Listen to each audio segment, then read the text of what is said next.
Who do I vote for, or who should be in governance?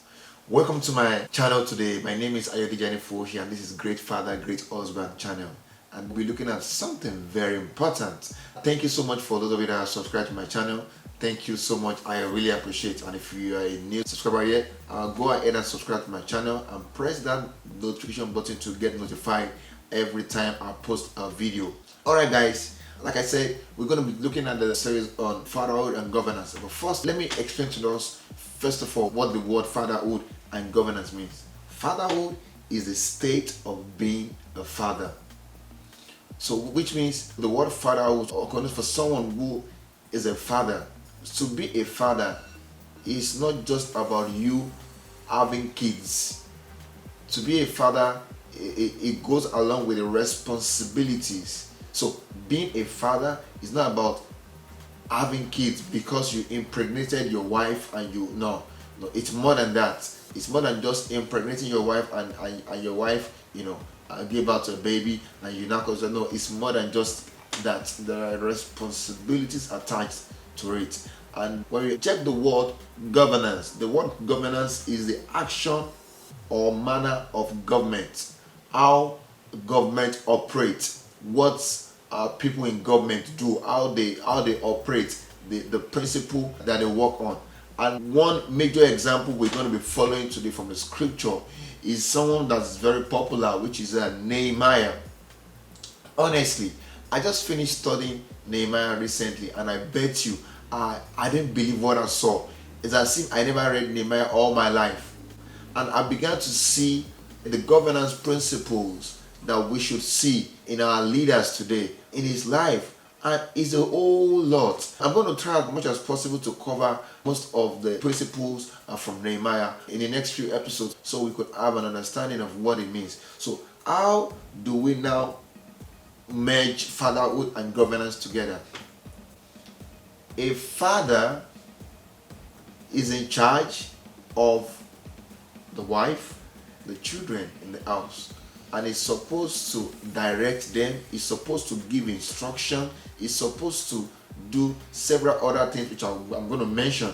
The same way a father takes charge of the home, the same way whoever is in a position in the government is also a father. Why? Because everyone that is under that government is like a child. They are children to the person in position.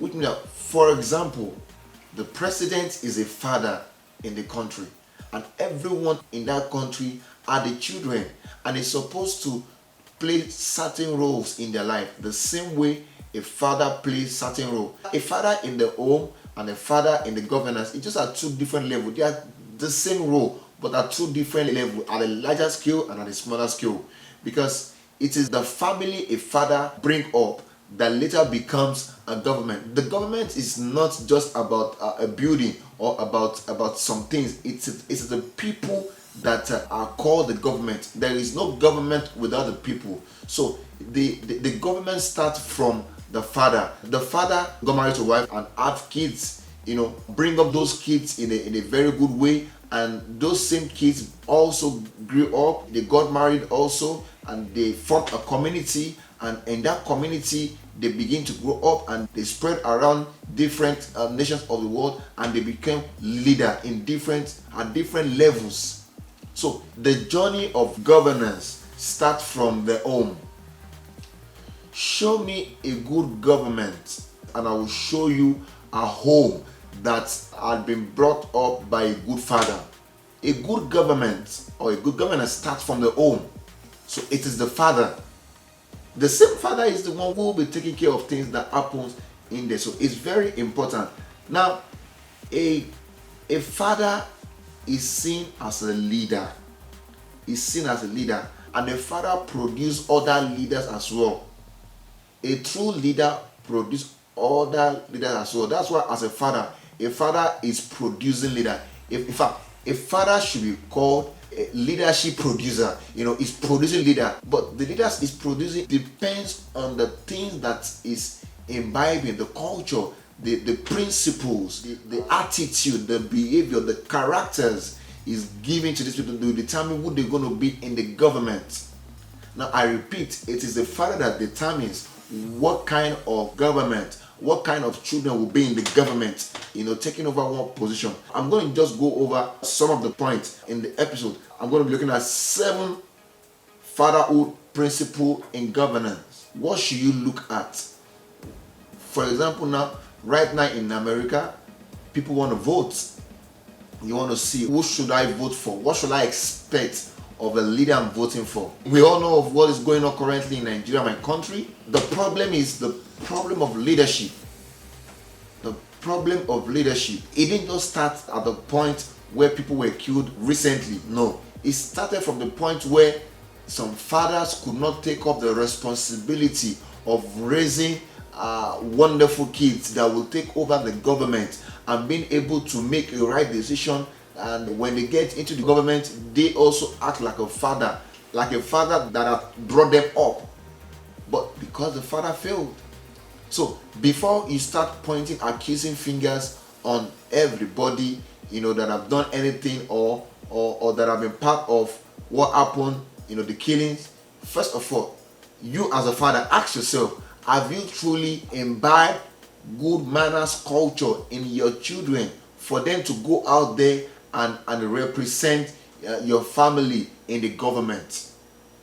You talk about people embezzling money. Have you truly checked all this? I'm going to just take one point from the 7th fatherhood principle in governance. We're going to take a look into the life of Nehemiah. So these are exactly the things Nehemiah did.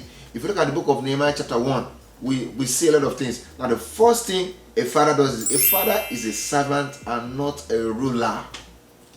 That's one point many people try to work around. Because you get into a position, it doesn't make you a ruler. No, you are a servant. For example, I'm a father and I'm a husband. I serve my family. I don't rule over them. What do I mean by the word service? The word service means that you humble yourself so much, you make yourself available to be used. It's not about you. It's service to others, not service to yourself. That's the point we miss in governance. It is service to others. Even in the home, it is service to others, not to you. My wife could be a witness. Before I could buy clothes for myself, I've probably finished buying clothes for my wife and kids. They are the first people I think about. They are the first people I think about. So if you're thinking about fatherhood, you're thinking about governance, you're thinking about servants. So when you are thinking of going into an elective position, then think about you being a servant. You being a servant, not a ruler. A ruler is the one like a boss who boss over everyone. Oh, you have to do this, being authoritative. Yeah, that doesn't mean that in my house I don't give instruction. I give instruction, not as a ruler, but as a servant, as a leader who is a servant. I'm a father who gives instruction. I lead my family, and I lead them with all humility as a servant. As a servant. Before I tell them to do anything, I'm already doing it. And that was exactly what Nehemiah, in fact, where Nehemiah was called out from. Nehemiah was a cupbearer there. He was a cupbearer for the king he was working for. So being a servant wasn't a big deal for Nehemiah. Nehemiah had been a servant. I'm going to be rounding up with this today, letting you know that you are a father and you are supposed to be a servant, or you are currently handling a position in the government at any level, no matter how low, as far as you're a leader there, you're a servant. You're not meant to rule over people. And that's something we need to begin to see in the life of our children. Raise up children to have that principle, that mentality, that because you are a leader, because you're a father, or because you are in one position, doesn't make you a ruler. That makes you a servant. Thank you so much. If you're not yet subscribed to my channel, please do so now. I'm going to be continuing this principle in my next episode. Alright, take care guys. Bye.